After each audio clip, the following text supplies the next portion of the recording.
to the churches. Put up a billboard. Young men are welcome here. This won't work. And it's a shame, too. I mean, could you imagine a bunch of strong, confident young men being built up and supported by the church, fighting evil together, and offering a more satisfying vision of what the good life actually looks like? Peterson recognizes that young men in the church could make each other and the world better. And that sounds fantastic, but there's a problem. Young men can't get the help they need from the church right now, so they're leaving and going to the places where they can instead. Let me explain. Imagine for a second you're a young man. What's the life that you wake up to every day? You're alone. Everybody hates you. They call you trash because they think you're to blame for all of their problems. And they're always trying to punish you for it. The world thinks it's morally good to treat you like garbage because they think you deserve it. You know, for all the patriarchy you've inflicted on the world. And those ideas are becoming policy now. So you're isolated, under constant attack, and there's nothing you can do to stop it.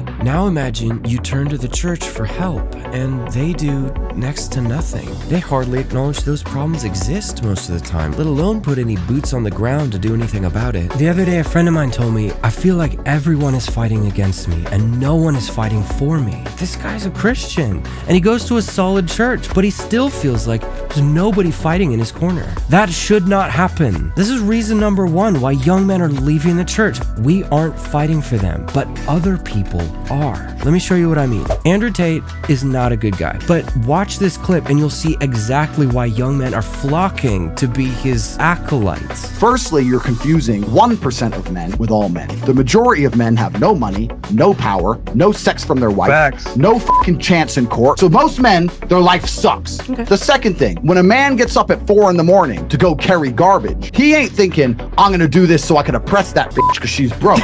He's doing it so my woman can stay at home and raise my kids and have nice nails while I'm out here carrying trash. Did you catch it?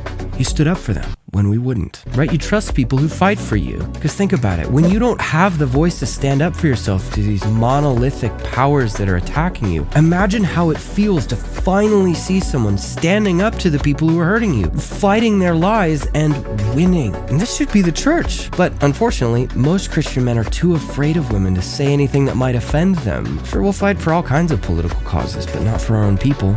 Not if it means sleeping on the couch. Right, the church wants to teach guys how to live a better life, but they're not listening to us because they don't trust us. And why should they? We didn't do anything to earn it, but Tate did. That guy's a dadgum war hero as far as they're concerned, and they follow him because they trust him. They trust him because he earned it. So there's this pipeline of young men leaving the church and going to the people that they feel like they can trust, the people who are fighting for them. In the church, we usually want to focus on the spiritual more than the practical, but if somebody has their boot on your neck, what do you care about more? Do you care about theology or spirituality? No, you care about the boot. Then it's like one person comes along and they say, hey, I see this person's got their boot on your neck. I'm gonna go fight him. I'm gonna take some punches in the face, get this person off of you so that you can breathe again. Then you have another person who says, hey, I can't see that boot on your neck, but I think you just need to have more faith and be more spiritual about it. But be warm and filled, right? I'm praying for you.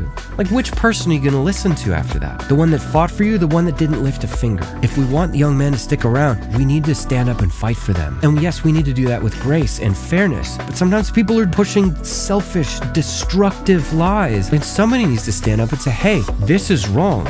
You need to stop. The young men don't see us doing that for them. And this isn't even the half of it, because it isn't just that we're not fighting for them. We aren't teaching them how to make their life suck any less either. Let's go back to the day in the life of a young man. You're constantly rejected by women. You have no idea why. Barely make enough money to pay the bills. You can't get a promotion and you don't know why. Every time you start a new thing, it fails and you don't know why. So you're tired of scraping the bottom of the barrel and having no idea how to fix it. And then your church comes along and, well, they don't really care about the practical side of the problem. They only care about the spiritual part of it. So they're saying, yeah, we see that your life sucks, but we're only going to teach you how to endure the suck. We're not going to teach you how to make it suck less. And it's like, okay. But then imagine you see the same people who are out there fighting for you, who've earned your trust, and they say, hey, yeah, I see that your life sucks too. I can help you fix it. Let me teach you how to make it better. It's a dream come true for young men. Finally, someone is telling the truth about how women operate, so you're not getting rejected all the time, how the business world works so you can get a promotion, right? They're teaching you how to not suck at life. It's a breath of fresh air. Best of all, it works.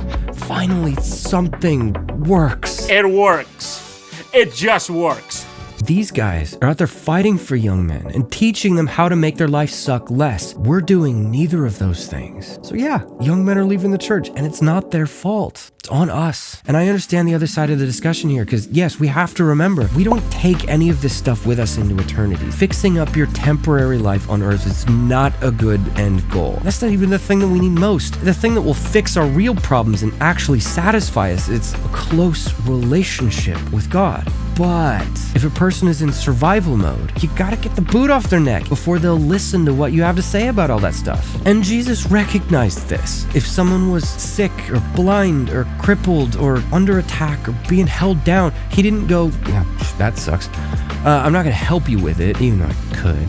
Those are just temporary worldly problems that don't really matter, so you just need to not care about them so much, right? Just have more faith. No, he fixed the practical problem first, and then he preached the good news. If we can help fix young men's practical problems, and we can, then we need to do that first before we expect them to listen to us about anything else. And I'm not advocating for the kind of church that's just all self-help, right? You know, here's some breathing exercises, and here's the positivity tweet for you, and then completely remove God from the conversation, right? Like, oh, you're so special in the way you are. You don't need anything but you. We know that won't solve the real problem. We know this amazing God who gives us life and love and peace and joy and the fullness of satisfaction. And we want people to know that God, right? And we can't lose sight of that. But sometimes you've got to clear the roadblocks and earn the right to speak to them first before you can tell them about the stuff of God that really matters.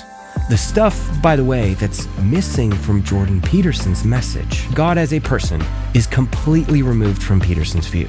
And a God that isn't a person doesn't have the power to help anyone. If we don't offer that practical help, it's not like they just won't look anymore. They're gonna get it somewhere. And if they get it from guys like Peterson, they'll get some helpful practical wisdom, but with God completely removed from the purpose of it. And Peterson, unfortunately, is the best of the practical help that's out there in the world. Guys like Tate, they'll tell the truth about how women operate and how to be attractive to them, but then he'll also say stuff about how it's your purpose as a man to have as many kids as possible with as many women as you can and raise none of them yourself. Just abandon all of them because that's what kings do. Young men need to get that help from us. We need to fight for them and teach them how to make their life suck less practically. And that takes some effort. That takes more investment than just telling them, oh, you just need to have more faith, right? Because you actually have to show up and be like, hey, all right, let me show you the ropes. Let me show you how this is done. It's uncomfortable sometimes too, because you got to tell them the brutal, dirty, ugly truth about how the world works. But we got to stop this pipeline of young men leaving the church. There are already 10% more women in the church than men,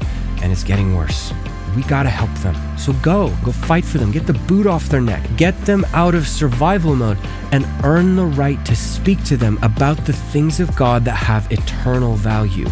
Then we'll have a chance to let them fix us up and become the strength at the core of the church.